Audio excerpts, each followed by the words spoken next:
The hierarchy of power in the DC universe is about to change. ये बात Dwayne Johnson ने कही थी और वो बात अब तक सच भी होती दिख रही है। तो अगर मैं आपसे कहूँ कि ऐसा कौन सा सिनेमैटिक यूनिवर्स है जिसने बहुत सारे उतार चढ़ाव देखे हैं, तो नाम आएगा DCU, मतलब DC एक्सटेंडेड यूनिवर्स, जो कि अब DCU बन गया है, जिसमें एक तगड़ा सुपरमैन होने के बावजूद हमें पिछले 9 सालों से मैन ऑफ स्टील का सीक्वल नहीं देखने को मिला, जो मार्वल के हिसाब से अभी रेस में बहुत पीछे है, पर उसका आने वाला फ्यूचर काफ़ी ब्राइट है। सो फ्रेंड्स, मैं हूं निकेत और मैं आज डिटेल में एक्सप्लेन करूंगा DCU को। तो बिना देरी के चलिए स्टार्ट करते हैं।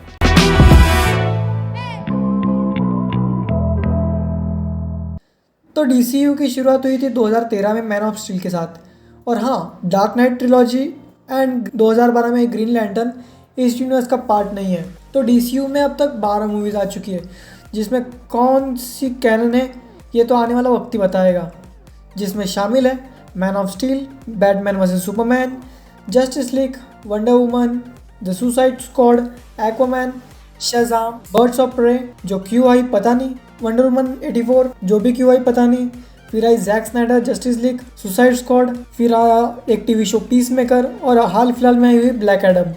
इसके अलावा 2023 में DC की 4 नई मूवीज़ आने वाली है जो DCU का पार्ट होगी, जिनमें शामिल है Shazam Fury of Gods, Flash, Blue Beetle और एक्वामैन एंड लॉस्ट किंगडम। और यही मूवीज़ DCU का फ्यूचर डिसाइड करेगी। पर अगर आपको टाइमलाइन के हिसाब से देखना है तो आप पहले Wonder Woman 84, Man of Steel, Batman versus Superman, Suicide Squad, Birds of Prey, Justice League / Zack Snyder Justice League, Aquaman, Shazam, the Suicide Squad, Peacemaker और ब्लैक एडम इस तरह से देख सकते हैं। तो आइए हर मूवी पर डिटेल में बात करते हैं। तो 2013 में मैन ऑफ स्टील DCU की पहली मूवी बनी, जो सुपरमैन की ओरिजिन स्टोरी थी, जिसने DCU को शुरू किया। सेकंड मूवी है Batman versus Superman Dawn of Justice, और यहाँ से शुरू हुआ DCU का डाउनफॉल, जो क्रिटिकली फेल हो गई, क्योंकि वार्नर ब्रोस ने टांग अड़ाने की वजह से यहाँ इस मूवी से बहुत सारे सीन अड़ गए, और जब वही सीन इसके एक्सटेंडेड कट में दिखाए गए तो लोगों ने इससे बहुत प्रेस किया। तीसरी मूवी है सुसाइड स्क्वाड, जो भी एक क्रिटिकली और बॉक्स ऑफिस वाइज फेलियर थी। रीज़न वार्नर ब्रोस का टांग अड़ाना। इसका प्लॉट भी यही था कि सुपरमैन के मर जाने के बाद एक बड़े थ्रेट से लड़ने के लिए जेल के बड़े कैदी मिलकर एक ग्रुप तैयार करते हैं, जिसे नाम दिया जाता है सुसाइड स्क्वाड। उनको एक मिशन होता है जिसमें एन्चेंट्रेस को मारना होता है। चौथी मूवी आई वंडर वुमन, जो कि पिछले मूवीज से पहले आती है, मतलब टाइमलाइन के हिसाब से, जो एक सक्सेसफुल स्टैंड अलोन मूवी होने के साथ साथ हमें यहाँ पे वंडर वुमन की ओरिजिन देखने को मिली। ये मूवी बैटमैन वर्सेस सुपरमैन से पहले आती तो ज़्यादा सेंस बनता।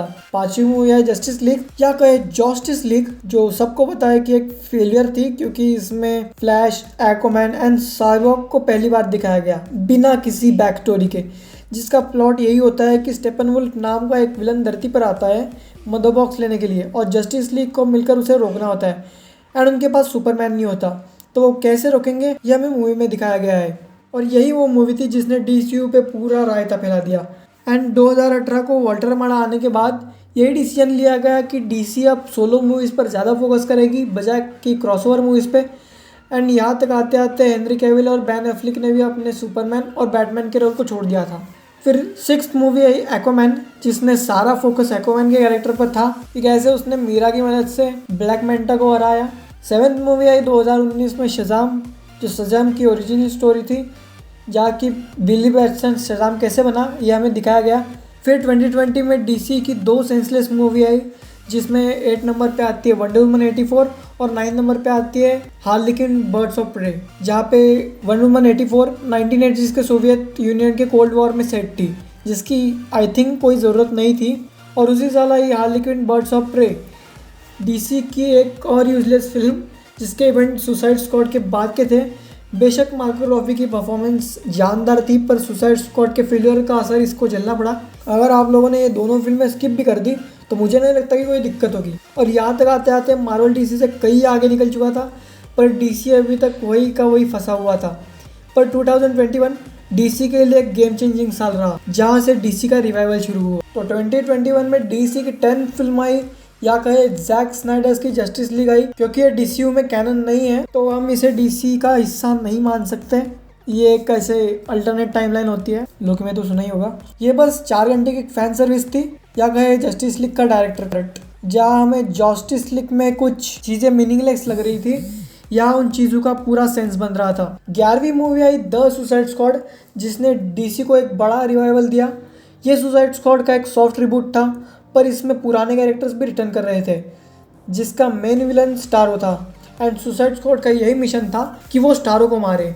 2022 अब तक का डीसी के लिए बहुत बड़ा साल रहा है, जिसमें इतना कुछ चेंज हो गया है जो पिछले 4 साल में नहीं हुआ। जिसमें पहले जॉन सीना की द पीसमेकर आई, जिसने पीसमेकर के कैरेक्टर को अच्छे से एक्सप्लोर किया। साथ ही हमें यहाँ पे विजिलेंटी जैसा कैरेक्टर मिला और आधी जस्टिस लीग का कैमियो मिला। और 12वें नंबर पे हाल फिलहाल में आई मूवी ब्लैक एडम आती है, जो ब्लैक एडम की डीसीयू में एक ओरिजिनल स्टोरी थी, जिसमें हमें पूरी जस्टिस सोसाइटी दिखाई गई है। एंड पोस्ट क्रेडिट सीन में सुपरमैन का कैमियो, वो भी हेनरी कैविल के साथ। भाई साहब पूरा थिएटर चिल्ला रहा था। एंड अब तो वॉल्टर हमाडा ने भी रिजाइन दे दिया है और डीसी का फ्यूचर अब बहुत ब्राइट दिख रहा है, जिसके बारे में हम आगे बात करते हैं। पर उससे पहले इस यूनिवर्स की कुछ मिस्टेक्स के बारे में बात करते हैं, जिसमें सबसे पहली मिस्टेक आती है कैरेक्टर का प्रॉपर यूज़ ना करना। आप इस बात का अंदाज़ा यहाँ से लगा सकते हैं कि मैन ऑफ स्टील 2013 में आई थी, पर हमें अब तक उसका सीक्वल नहीं मिला। बैटमैन के ऊपर कोई मूवी नहीं आई, पर उसको रिबूट कर दिया रॉबर्ट पैटिंसन के साथ एक सेपरेट यूनिवर्स में। हाँ, मुझे पता है रॉबर्ट पैटिंसन के साथ रिबूट इसलिए करना पड़ा क्योंकि बेन एफ्लेक ने रोल को छोड़ा था, पर इस पर भी हम अगली मिस्टेक में बात करते हैं। तो दूसरी और सबसे बड़ी मिस्टेक आती है जल्दबाजी। आपने वो कहावत सुनी होगी, जल्दी का काम शैतान का होता है। सेम हुआ DCU के साथ, जहाँ मार्वल ने अपने फेज़ 1 में नए सुपर हीरोज़ को इंट्रोड्यूस किया एंड सबकी 16 मूवीज़ के बाद एक टीम अप मूवी आई। पर डीसी ने मार्वल को कंपटीशन देने के चक्कर में जल्दबाजी की, जहाँ पे सुपरमैन की 16 मूवी के बाद सीधे बैटमैन वर्सेस सुपरमैन रिलीज़ हुई। क्योंकि जहाँ तक मुझे पता है 2016 में बेन एफ्लेक के बैटमैन की मूवी आनी थी, जिसका मेन विलन हश होने वाला था, पर वार्नर ब्रोस ने उसको कैंसिल करके सीधे बैटमैन वर्सेस सुपरमैन दे दी। एक रिसेंट न्यूज़ में डीसी के एडिटर ने बताया कि अगर बैटमैन वर्सेस सुपरमैन के पहले बैटमैन की 3 मूवीज़ या और सुपरमैन की 3 मूवीज़ आती तो ये बहुत अच्छा सेटअप होता बैटमैन वर्सेस सुपरमैन के लिए। पर क्या जो हो गया वो उसको बदल तो नहीं सकते। और वंडर वुमन का भी बैटमैन वर्सेस सुपरमैन में कोई सेंस नहीं बन रहा था। अगर मेरे हिसाब से अगर मैन ऑफ स्टील के बाद बैटमैन, वंडर वुमन और उसके बाद बैटमैन वर्सेस सुपरमैन आती तो आज डीसीयू का नज़ारा शायद कुछ और होता। क्योंकि जस्टिस लीग के फेलियर के बाद बेन एफ्लेक ने रोल को छोड़ा, उसके पहले अगर मूवी आती तो वो डेफिनेटली लीड में होते। साइबॉर्ग की स्टोरी भले ही जस्टिस लीग में डेवलप हुई थी, पर हमें जस्टिस लीग से पहले फ्लैश या एक्वामैन की एक ओरिजिन स्टोरी तो मिल ही सकती थी। तो जस्टिस लीग आज कहाँ से कहाँ होती और शायद हमें जैक स्नाइडर के जस्टिस लीग की ज़रूरत ही ना पड़ती। पर जो मूवी जस्टिस लीग के बाद आई है वो काफ़ी स्टेबल है, मतलब अभी जल्दबाजी नहीं हो रही है, जिसका फल एक ब्राइट फ्यूचर ही हो सकता है। तो आइए बात करते हैं ब्राइट फ्यूचर के बारे में, क्योंकि डीसी का फ्यूचर अभी बहुत ब्राइट दिख रहा है। जहाँ ड्वेन जॉनसन ने इसको डीसी का फेज़ 1 कहा है, मतलब हम ये मान सकते हैं कि 2025 तक कोई जस्टिस लीग मूवी देखने को नहीं मिलेगी। तब तक कैरेक्टर डेवलपमेंट होगा। रिसेंट में हेनरी कैविल ने सुपरमैन के कैरेक्टर में रिटर्न किया है और वॉल्टर हमाडा ने भी रिजाइन दे दिया है, जिसके बाद पीटर सैवरन और जेम्स गन डीसी के हेड बन गए हैं। और फ्यूचर प्रोजेक्ट्स की बात करें तो हमें 2023 में डीसी की 4 मूवीज़ दिखेंगी, जिसमें सबसे पहले शज़म फ्यूरी ऑफ गॉड्स, जिसमें हमें वंडर वुमन का कैमियो मिलेगा। फिर फ्लैश जो जून में आने वाली है, जिसके बारे में बहुत फैन थ्योरीज आ रही है, जिस पर हम कभी और बात करेंगे। और यहाँ पे रूमर आई है कि हमें पूरी जस्टिस लीग देखने को मिलने वाली है। फिर तीसरी मूवी आने वाली है ब्लू बीटल, जो ब्लू बीटल की ओरिजिन स्टोरी होगी। एंड एंड में आएगी Aquaman and the lost kingdom, जिसमें हमें बेन एफ्लेक देखने को मिलने वाले हैं। एंड 2014 के रूमर्ड प्रोजेक्ट में man of steel 2, wonder woman 3, justice society का एक प्रोजेक्ट, डॉक्टर फेट के ऊपर एक प्रोजेक्ट, और यहाँ पे रूमर्स तो ये भी आई है कि ब्लैक एडम 2 की भी स्क्रिप्ट पूरी हो चुकी है, मतलब ब्लैक एडम वर्सेस सुपरमैन।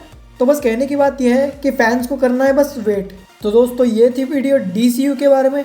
मुझे उम्मीद है अब आपको डीसी अच्छे से समझ में आ गया होगा। तो प्लीज़ इस वीडियो को डीसी फैंस में शेयर करें और उन मार्वल फैन के साथ भी शेयर करें जो डीसी को बिना जाने डीसी को हेट करते हैं। और मैं मिलता हूँ आपसे दूसरी वीडियो में, तब तक के लिए बाय।